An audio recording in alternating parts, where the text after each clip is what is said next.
Aujourd'hui, la société CLF Satrem va tester pour la première fois en France le système de sprinkler résidentiel. C'est une demande du 1064 relayée par la Fédération nationale des sapeurs-pompiers.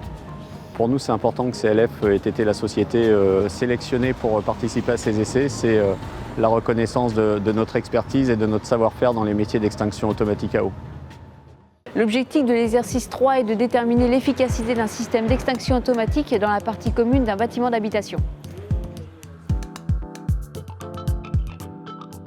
Pour l'exercice 3, il s'agit d'un feu de landau avec propagation dans les parties communes, dont l'arrêt va se faire par un système de sprinklage, ou en tout cas contenir le feu à la partie juste au-dessus des landaux.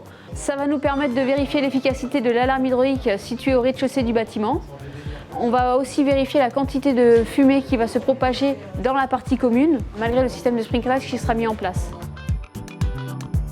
L'alarme hydraulique se met automatiquement en route sous l'effet d'un sprinklage déclenché par rapport à la pression de l'eau dans les réseaux.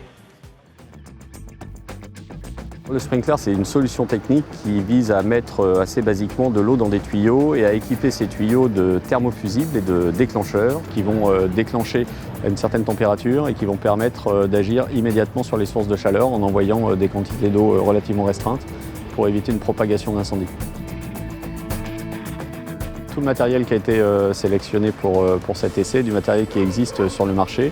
Il n'y a pas eu de développement particulier. On est sur du plastique 10 CPVC, donc un plastique qui résiste à des hautes températures, puisque l'objectif est de combattre le feu.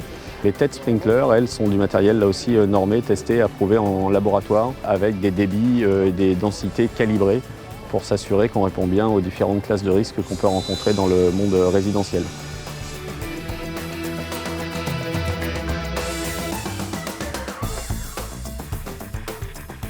Je pense que l'objectif des pompiers aujourd'hui, c'est d'avoir un rôle plus transversal, notamment sur le ministère du Logement, et surtout d'amener des solutions à des problématiques qui sont où sont les morts par incendie et les blessés graves par incendie aujourd'hui en France.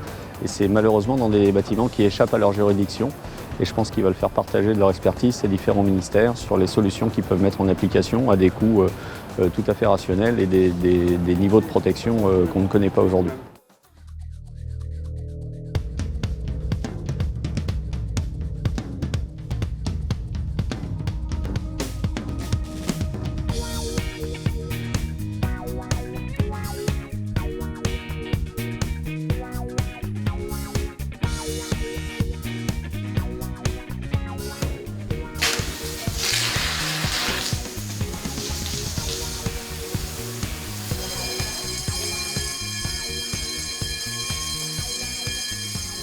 Le système qu'on a utilisé est déjà largement répandu dans les pays d'Europe et l'objectif aujourd'hui c'était vraiment de faire connaître aux acteurs de la sécurité incendie les systèmes sprinkler résidentiels et leurs applications dans le monde de l'habitation ou dans le monde des bâtiments historiques ou même dans les hôpitaux, maisons de retraite et établissements équivalents.